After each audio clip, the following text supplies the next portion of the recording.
Salut la compagnie, on se retrouve aujourd'hui pour parler de l'épisode 2 de Blue Lock, et autant j'ai été très critique envers l'épisode 1, autant celui-là m'a permis de comprendre en fait la réalité de ce manga. Parce que la plupart des gens, quand ils discutent avec moi, ils me disent « Ouah, Blue Lock c'est le meilleur animé de sport, Blue Lock c'est le meilleur animé de foot, il bat Ohashi, il bat Tsubasa, tout ça, il va relancer les animés de sport et plus précisément du football, et en fait, en voyant l'épisode 1, j'étais matrixé par tout ça, donc je ne voyais que du foot, et en fait, l'épisode 2 m'a permis de comprendre un truc, on n'est pas dans un animé de sport, on n'est pas dans un animé de foot, on est dans un animé de survival. C'est un survival game qu'on voit ici, parce que c'est quoi la différence entre un Squid Game, par exemple, et Blue Lock? La différence, elle est juste qu'on tue pas les gens.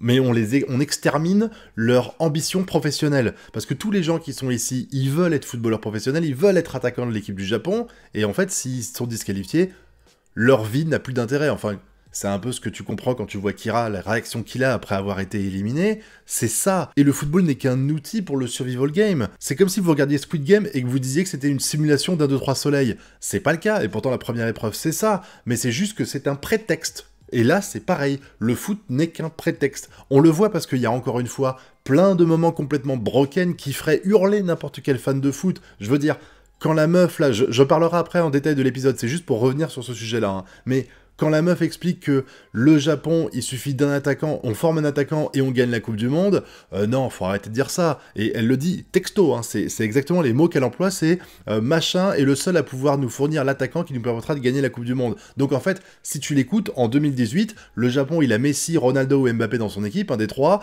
et ben bam, le Japon, champion du monde, il gagne 8-0 contre le Brésil, YOLO. Alors que pas du tout, on est d'accord. Et pareil, quand Ego explique que le football, ça se jouait à l'origine avec 11 attaquants, non, pas du tout, ça n'a jamais été le cas. C'est pas parce qu'avant on n'était pas autant modelé sur les stratégies du 3-4-3 et compagnie, que ça voulait dire qu'on n'avait pas un gardien, qu'on n'avait pas des joueurs dont le but c'était d'arrêter l'attaquant, qu'on n'avait pas des milieux dont le but c'était de faire des passes et d'arrêter l'attaque adverse. Voilà, ça a toujours été comme ça, le foot. Même à l'époque, en 1885, c'était déjà comme ça. Donc ça, c'est un petit peu du what the fuck, mais c'est pas grave. C'est pas grave, parce que ce n'est pas un animé de football. Encore une fois, c'est un survival game. Et on le voit même aux réactions des journalistes qui expliquent comment vous allez faire parce que vous avez gâché la vie de 299 gamins sur les 300, puisqu'il y en a 299 qui vont être jetés au rebut, ce qui est aussi complètement incohérent vis-à-vis du football, ça se fait pas. Imagine, il y avait 3 des meilleurs joueurs du monde qui étaient dans Blue Lock, et ben il y en aura qu'un qui sera au Japon, alors que t'as quand même plus de chances de gagner la Coupe du Monde si les 3 meilleurs joueurs du monde sont dans ton équipe, mais comme ils sont de la même génération, bah non, on n'en veut pas.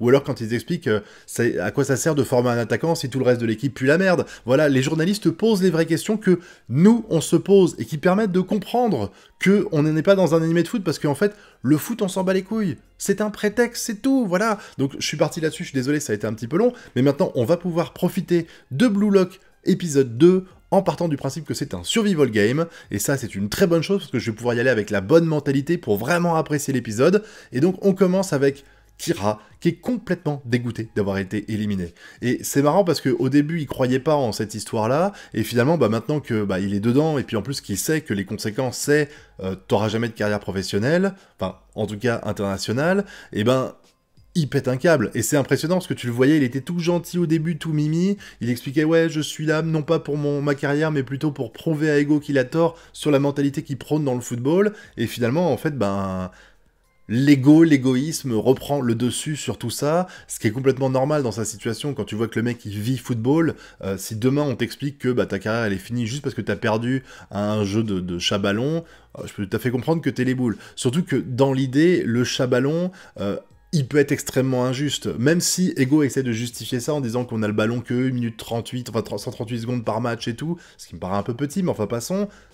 C'est que t'as aucune chance, t'as aucune garantie de pas avoir éliminé là le meilleur joueur du monde, sous prétexte que il a pas eu de chance sur le coup, parce que même si, oui, il a raison, techniquement, il y a vraiment il faut quand même certaines compétences, faut savoir diriger le ballon, faut savoir viser, faut savoir se placer pour jouer à ça et pas se faire éliminer, mais t'es jamais à l'abri d'un malentendu, et clairement, la défaite de Kira, c'est un malentendu. Quand il explique qu'il restait 1 seconde avant la fin et qu'il aurait pu tirer, je pense que la balle dans ta gueule fait que tu réfléchis pas forcément en disant « Oh, je viens de me faire niquer la gueule, vite, je vais profiter de la seconde qui me reste pour visualiser tout ce qui est autour de moi, voir qu'il y a un joueur qui est pas bien placé, tirer et avoir la chance qu'entre le moment où je tape dans la balle et le moment où je le vise, il s'écoule moins d'une demi-seconde. Je veux dire, il y a plein d'éléments comme ça qui font que tu peux pas vraiment dire que le plus mauvais joueur a été éliminé sur ce coup-là. Clairement, Kira, je pense pas que c'était le pire. De toute façon, je suis convaincu, je l'ai déjà dit dans la review de l'épisode 1, qu'on le reverra, parce que tu peux pas éliminer un joueur comme ça, il a du charisme, il est balèze, et puis en plus j'ai l'impression qu'il a quand même une place prépondérante dans l'opening,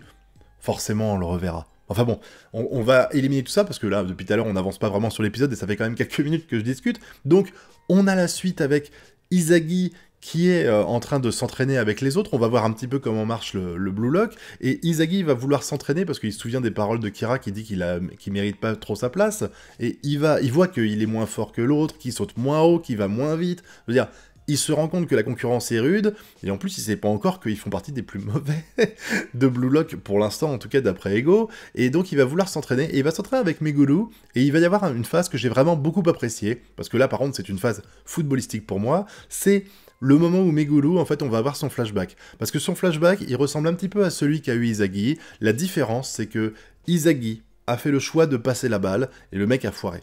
Là, Megulu, il a fait le choix de ne pas passer la balle, et il a perdu le ballon. De façon un peu litigieuse, hein. On voit qu'il y a eu une petite faute et tout ça. Mais ce qui est intéressant, c'est que Megulu, sur le coup, il est pas égoïste. Il est pas égoïste, il se dit pas « je veux marquer un but », il dit pas ça. Il voit le joueur là-bas qui est en train de faire un appel, et il dit « il va pas assez vite. Si je lui fais une passe, il n'aura pas le ballon ou il va le perdre très rapidement. Il vaut mieux que je continue à avancer. » Donc il fait un peu la même analyse qu'Izagi, sauf que Izagi, lui, la conclusion de son analyse, c'était que l'autre joueur était mieux placé que lui pour marquer. Là, lui, il fait l'inverse. Il dit que le joueur est moins bien placé que lui pour marquer. Ce qui fait que on n'est pas dans une action égoïste où le joueur pense à sa gueule et veut absolument marquer un but. On est dans une situation où le mec a analysé la situation, a décidé de prendre le meilleur choix d'après lui, et le meilleur choix, c'était de jouer tout seul. Et ça m'a vraiment fait plaisir, parce que c'est ça le football. Le football, c'est l'instinct. Et d'ailleurs, pour moi, ce que j'appelle l'instinct, c'est un peu ce qu'ils appellent eux le monstre qui est en eux. Et en fait, le monstre, c'est un petit peu... pour moi, c'est l'instinct, c'est leur voix intérieure qui leur fait prendre les décisions quand ils sont en match, qui leur fait dire que là, c'est mieux de faire une passe, là, c'est mieux de dribbler de ce côté-là, là, c'est mieux de tirer en lucarne, là, c'est mieux de faire un plat du pied, un lob, un appel. Voilà, c'est ça le monstre, en fait. C'est marrant, cette métaphore qu'ils utilisent pour justifier ça, parce que je trouve qu'elle est un petit peu... un peu dark, quoi. Mais finalement, c'est pas très grave. C'est juste une interprétation de la part de l'auteur pour montrer un truc un peu stylé, plutôt que de dire c'est l'instinct de buteur ou c'est l'instinct du joueur de football. Là, on a quelque chose d'un peu plus métaphorique, mais ça donne un style, et en plus, j'aime beaucoup comment c'est présenté dans l'animé, tout ça. Et puis après, on va s'arrêter là-dessus, on va avoir l'appel d'Ego pour dire... comment ça se passe, tout ça. On va voir aussi d'ailleurs que les joueurs les mieux notés, ils sont les mieux nourris, pour essayer de motiver les gens à faire un petit peu d'effort et à être meilleurs sur le terrain pour avoir de la meilleure bouffe. Et surtout, on va avoir l'explication du futur match de football qui va avoir lieu, avec 11 attaquants contre 11 attaquants. Je suis très curieux de voir comment ça va se passer. Parce que, personnellement, j'ai du mal à imaginer un truc où ils vont pas se taper dessus. Parce que même si t'as un joueur de l'équipe d'Ego qui va récupérer... Ego, de l'équipe d'Izagi, là, de l'équipe Z, comme il l'appelle, qui récupère le ballon et qui va en attaque, et ses coéquipiers vont être poussés à lui piquer le ballon pour pouvoir marquer, parce que c'est une compétition où même s'ils sont à 11 contre 11, il faut qu'ils brillent personnellement. Donc j'imagine très bien un joueur avoir le ballon et avoir ses coéquipiers et ses adversaires qui essaient de lui reprendre. Donc j'ai hâte de voir comment ça va se passer en animé. Vraiment, ça, on verra ça pour l'épisode 3. Mais en tout cas, l'idée est très originale, et j'attends de voir comment ça va se passer au niveau de la réalisation. Parce que dans l'idée, un match de foot avec 11 attaquants, c'est ultra bullshit. Mais comme j'ai dit, on n'est pas dans un animé de football, on est dans un survival game. Et donc dans ce survival game, on verra comment ça se passe. Et il y a aussi un petit point que j'ai pas encore abordé, sur lequel il faut impérativement que je revienne, c'est la mise en scène de cet épisode que j'ai trouvé vraiment sympa, parce que on nous explique un petit peu comment est arrivé Blue Lock, la façon dont ils ont décidé de mettre Ego à la tête de ce projet, comment même le projet lui-même a été initié, et puis Ego qui explique comment ça se passe avec la division des joueurs, tout ça, et on voit la nana qui explique qu'elle a un peu truandé pour faire ça, et ça se comprend aussi, parce que la fédération aurait jamais été pour. Il y a vraiment un stéréotype par contre, hein. Le mec c'est Pérez, hein. Enfin pas Pérez, le dirigeant de la fédération c'est Noël Le Graët, hein. Tu vois le mec, oh on est là pour s'en prendre plein les fouilles, on s'en bat les couilles du Japon, blablabla. Voilà, c'est un petit peu ça. Elle a des idéaux qui sont totalement bullshit et qui vraiment vont juste mener le Japon à l'échec si on était dans une vraie simulation de foot ou dans la vraie vie. Mais en tout cas, elle en démord pas du projet. Elle veut que Ego forme le meilleur attaquant du monde. Elle va le rappeler à plusieurs reprises. Comme je l'ai déjà dit, les journalistes vont être un petit peu ma voix, la voix des fans de football qui vont dire que c'est totalement incohérent d'avoir ce discours-là. Mais elle, en gros, elle t'explique, on n'est pas dans un vrai vie, on est dans un animé. Bon, c'est pas ce qu'elle dit exactement, mais moi, c'est ce que je comprends de ce qu'elle raconte. Et ce qui est intéressant, c'est qu'à ce moment-là, on va avoir l'apparition d'un joueur de football qui est visiblement, ils font partie des 11 prodigieux, ou je sais plus comment ils ont appelé ça, un joueur qui fait partie d'une génération dorée du Japon et qui a qui a jamais joué au Japon et qui ne veut pas jouer au Japon. Il est ultra violent, hein, dans ses propos. Quand il parle du Japon, ça fait très peur. Le mec, il t'explique, je suis né, c'est la pire phrase au monde, je pense, je suis né au mauvais endroit. C'est ultra violent, ça veut dire qu'il aurait préféré naître n'importe où dans le globe, limite, hors du Japon. Il préférait être espagnol, allemand, français, brésilien, argentin, pour avoir une chance de gagner la Coupe du Monde. Et lui, pour lui, il explique d'ailleurs aucun attaquant japonais ne mérite mes passes. Il dit en gros que l'équipe du Japon, c'est des brels, et qu'il ne le mérite pas, tout simplement, et donc, il n'a pas envie de s'investir dans l'équipe. Il dit ça à des journalistes japonais, je trouve ça ultra violent. Il dit qu'il s'en fout parce que, voilà, il y a l'autre qui lui explique c'est pas une bonne attitude, tu vas perdre des points au niveau du public, et il dit je m'en branle du public, je suis là juste pour renouveler mon passeport. Et il va passer devant la conférence de presse de cette nana-là, et il va décider de s'investir, de voir comment ça se passe, ce truc de Blue Lock. Il a été touché par le discours de la meuf, et je pense qu'on le reverra à l'avenir. Est-ce qu'il va participer avec Ego pour la sélection du meilleur attaquant? Est-ce qu'il va juste aller voir Ego, ils vont discuter 3 minutes et on le reverra plus avant que Blue Lock soit terminé et qu'il y ait attaquant, et quand il y aura l'attaquant, il dira vu cet attaquant-là, je veux bien revenir en équipe du Japon parce que maintenant qu'il y a machin qui sort du programme Blue Lock, on a une chance de gagner.